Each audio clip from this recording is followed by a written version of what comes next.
اچھا، یہ social media پہ ایک چیز بڑی وائرل ہوئی ہے انجینئر محمد علی مرزا کے حوالے سے، کہ جو اپنی شہرت کے نشے میں اتنے آگے بڑھ گئے کہ وہ آج حوالات میں ہیں۔ اچھا، ان کو یہ ایم پی او کے تھرو جو گرفتار کیا گیا ہے، اور یہ وہاں کے ڈی سی کے آرڈر، جو وہاں کا ڈی سی تھا اس کے آرڈر کے اوپر، تو ایم پی او تو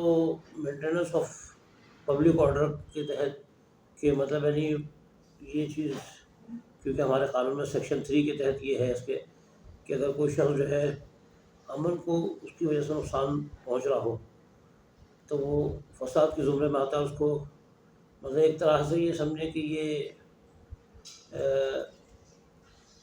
اس کو ایک طرف کر دیا جاتا ہے، یعنی کہ اس کے بیان کو روکنے کے لیے۔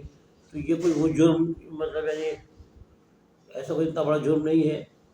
کہ مطلب جس کے اوپر کوئی اس کو بہت سے سزا وزا ہو جائے۔ یہ 1 مہینے سے لے کے 3 مہینے تک کا ٹائم ہوتا ہے، اس کو نظر بند کیا جاتا ہے، بلکہ ایک طرح سے کہہ لیں ہم۔ تو ان کو نظر بند کیا، لیکن دوسری طرف خطرہ یہ ہے کہ اگر ان کے خلاف ایف آئی آر کٹ جائے اور یہ عدالت جا کے اگر یہ کیس آگے نہ بڑھ جائے، یعنی توہین رسالت کے اس میں، جو کہ خدشہ اس کا بھی ہے کہ توہین رسالت پہ نہ چل جائے، اور میرا خیال ہے کہ توہین رسالت پر ان کو ڈال دیا گیا ہے۔ میں اللہ سے دعا کرتا ہوں کہ اللہ تعالیٰ مطلب ان کو، ان کی زندگی اللہ محفوظ رکھے اور ان کو شعور دے کہ وہ اب تھوڑا سا احتیاط کریں۔ میں ایک آدھ پروگرام میں پہلے بھی اس حوالے سے ان کا ذکر کر چکا ہوں کہ بے احتیاطی کرتے ہیں۔ تو بہرحال یہ تو مطلب یہ تو خبر جو ہے ویسے بھی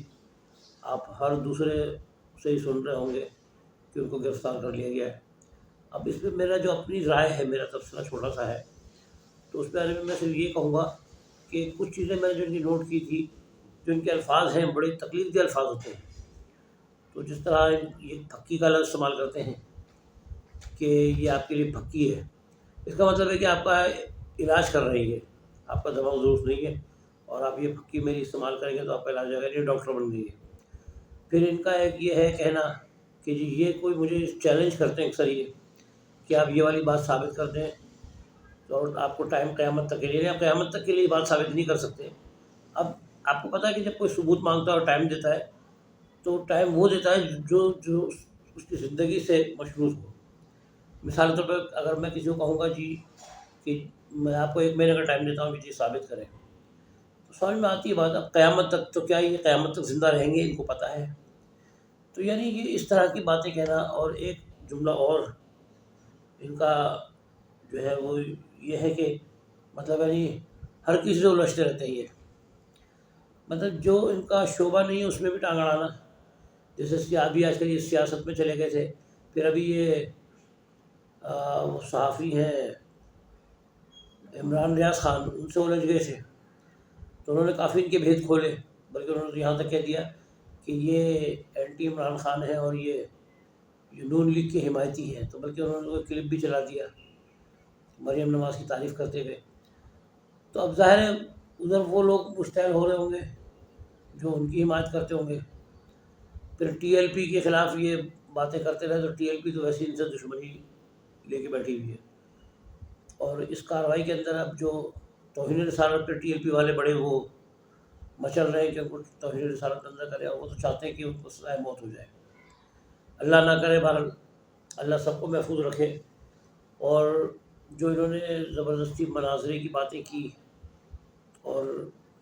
طارق مسعود صاحب سے انہوں نے کہا کہ مناظرہ کرنے کے لیے جب وہ آئے تو وہ نہیں تھے، تو ادھر وہ بھی ان کے خلاف بولتے رہے، بلکہ اس میں تو ان کو بھی قصوروار کہوں گا کہ انہوں نے بھی کچھ مطلب گفتار ان کی بھی اچھی نہیں تھی، کہ انہوں نے تو کتوں والی اور اس طرح کے جملے استعمال کیے جو کہ نہیں کرنا چاہیے۔ زیب بھی دیتا ہے کہ عالم دین کو کہ اس کی گفتار اس طرح کی ہو، کیونکہ اخلاق میں تو کہوں گا دونوں کے بارے میں، کہ قرآن میں خود ذکر ہے، سورہ قلم کے اندر آپ دیکھ لیں تو اللہ تعالیٰ نے نبی صلی اللہ علیہ وسلم کے اخلاق کو بتایا ہے کہ بلند مرتبے پہ فائز اللہ نے ان کو کیا۔ تو اب اگر یہ والی بات ہے تو جب نبی کی بات کر رہے تو نبی کے طریقے کو بھی لینا چاہیے، ایک عالم دین ہے اس کو یہ بات سوچنا چاہیے۔ اچھا، تو میں اس بات کو مختصر طور پہ بیان کرنا چاہ رہا تھا، کیونکہ مجھے تمہید باندھنے کی ضرورت نہیں ہے کہ میں کوئی بہت زیادہ میں چھوٹے سے اپنی رائے دینا چاہ رہا تھا۔ تو کچھ چیزیں ایسی ہیں کہ کہا جاتا ہے کہ محبت یا نفرت کے اندر بہت زیادہ اگر شدت پائی جائے، یعنی یوں کہہ لیں کہ اگر محبت اور نفرت بے لگام ہو جائے تو بھی جو ہے نا ایسے حالات پیدا ہو جاتے ہیں. یعنی کہ اگر مجھے کسی سے بہت زیادہ محبت ہو اور اس کی محبت میں میں مطلب یعنی اتنا آگے بڑھ جاؤں کہ دوسروں سے نفرت کرنا شروع کر دوں، تو یہ دونوں چیزیں خطرناک ہوتی ہیں. باہر محبت میں غلو کر جانا، ٹھیک ہے، تو جس طرح اللہ تعالیٰ نے قرآن میں ذکر بھی کیا ہوا ہے کہ اتخذوا احبارهم ورهبانهم اربابا من دون اللہ، کہ یہ اپنے علماء اور مشائخ کو اللہ کے سوا اپنا رب بنا بیٹھے ہیں. اب یہ محبت میں غلو ہے. اسی طرح اگر نفرت کی بات کی جائے کہ نفرت کی بھی انتہا ہو جائے تو عموماً نفرت کی انتہا یہ ہوتی ہے کہ ہم جب نفرت میں آ جاتے ہیں کسی سے تو ہم اس کی توہین کا کوئی موقع ہاتھ سے جانے نہیں دیتے. تو اس کے بارے میں بھی ایک حوالہ ہے قرآن کا کہ اللہ تعالیٰ کہتے ہیں کسی قوم کی نفرت میں مطلب نفرت تمہیں اتنا آگے نہ لے جائے کہ تم اعتدال تمہارے ہاتھ سے نکل جائے یا انصاف تمہارے ہاتھ سے نکل جائے. کیونکہ نفرت اور اچھا کمبائنڈ بھی ہو سکتی ہے. ابھی نفرت اور محبت میں آگے نکلنا کمبائنڈ بھی ہو سکتا ہے. اس کی مثال ایسی ہے جیسے مثال کے طور پہ مجھے کسی فرقے سے بڑی محبت ہے اور میں اس کا پرچار کر رہا ہوں، تو یقیناً میں اپنے فرقے کا پرچار کی محبت اور دوسری طرف دوسرے فرقوں کو میں کمزور غلط جانتے ہوئے ان کی توہین کرنا، ان سے نفرت کرنا، یہ عموماً ہمارے یہاں مذہب کا شکار ہے. یہ چیز تقریباً ہر مذہب میں ہی ہے. تو یہ بھی خطرناک ہو جاتی ہے. تو یہ جو تضاد اور تصادم اور جو اس طرح کے حالات پیدا ہوتے ہیں اس کی ایک وجہ یہ بھی ہو سکتی ہے.